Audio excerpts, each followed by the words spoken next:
Good morning dear students. आप सभी कैसे हैं? मेरी पाठशाला में आपका स्वागत है। और आज मैं बहुत अच्छा विषय लेकर आपके सामने आया हूँ और वो विषय है न्यूट्रिशन। तो न्यूट्रिशन क्या है? हमारे द्वारा खाए जाने वाले भोज्य पदार्थ में पोषक तत्वों के द्वारा हमारे शरीर की आवश्यकता की पूर्ति होना ही न्यूट्रिशन है। हम जो भी भोज्य पदार्थ खाते हैं उसमें न्यूट्रिएंट्स पाए जाते हैं और उसी के द्वारा शरीर की आवश्यकता की पूर्ति होती है और इसी को हम न्यूट्रिशन कहते हैं। और न्यूट्रिशन के 5 चरण हैं। 5 चरण जो है वो न्यूट्रिशन प्रोसेस के हैं।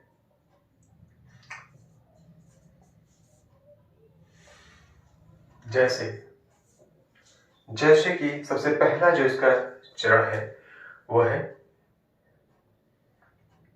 इंजेशन। इंजेशन या इसी को हम अंतर ग्रहण भी कहते हैं। दूसरा जो प्रोसेस है वो है डाइजेशन। दूसरा प्रोसेस क्या है? डाइजेशन, और इसी को हम पाचन कहते हैं। तीसरा जो महत्वपूर्ण प्रोसेस है वो है एब्जॉर्प्शन।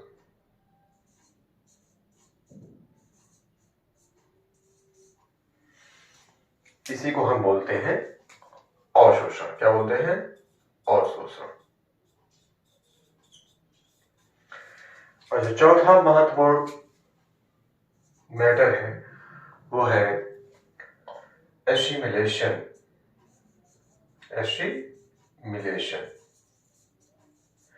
या इसी को हम बोलते हैं स्वांगीकरण। क्या बोलते हैं? स्वांगीकरण। और जो 5वां महत्वपूर्ण टॉपिक है इसका प्रोसेस का जो अलग 5वां स्टेप है वो है इजेशन, और इसी को बोलते हैं हिंदी में बहिक्षेपण।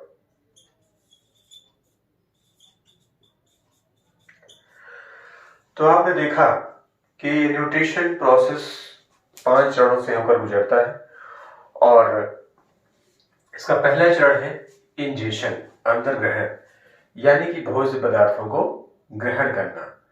वो क्या कहलाता है? इंजेशन। और डाइजेशन, इसका जो दूसरा प्रोसेस है वो है डाइजेशन। डाइजेशन का मतलब ये है कि जो भी हम खाना खा रहे हैं, जो हम भोज्य पदार्थ खाते हैं, वो भोज्य पदार्थ बड़ा है, वो भोज्य पदार्थ जटिल है और वो भोज्य पदार्थ अघुलनशील है। कैसा है? अघुलनशील।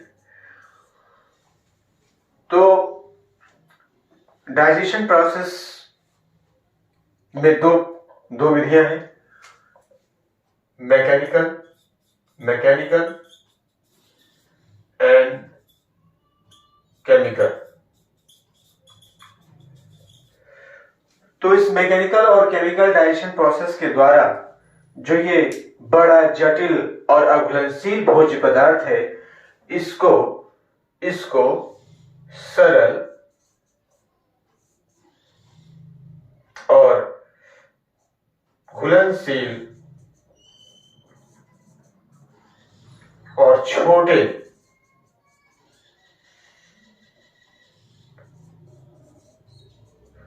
टुकड़ों में तोड़ देना ही डाइजेशन है। तो आपको समझ में आ गया होगा डाइजेशन प्रोसेस 2 विधियों के अंतर्गत है।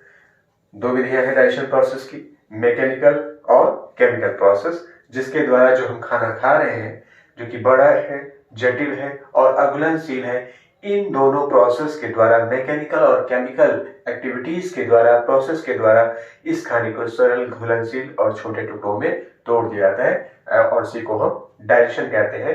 दैट इज डाइजेशन, अथवा इसी को पाचन कहते हैं। एब्जॉर्प्शन, जो हम खाना खाते हैं उस खाने में पोषक तत्व मौजूद होते हैं, जैसे कि आप जानते हो प्रोटीन, कार्बोहाइड्रेट, वसा, ये कुछ मैक्रोन्यूट्रिएंट्स हैं जो कि ये मौजूद होते हैं। मिनरल्स, विटामिन्स, इन सब का अवशोषण, इन पोषक तत्वों का अवशोषण, भोज्य पदार्थ में पाए जाने वाले पोषक तत्वों का अवशोषण ही क्या कहलाता है? आपका एब्जॉर्प्शन कहलाता है, अवशोषण कहलाता है। इसके बाद आगे का जो प्रोसेस है वो है एसिमिलेशन या स्वांगीकरण। जो पोषक तत्व अवशोषित किए गए हैं उन पोषक तत्वों को कोशिका द्रव्य में मिला देना ही, कोशिका द्रव्य में पोषक तत्वों का मिल जाना ही क्या कहलाता है? स्वांगीकरण।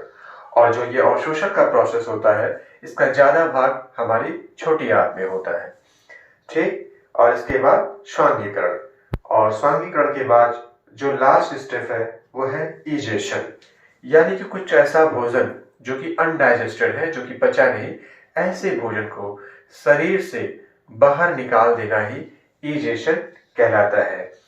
तो ये पांच प्रोसेस आपने अच्छी तरह से समझ लिया।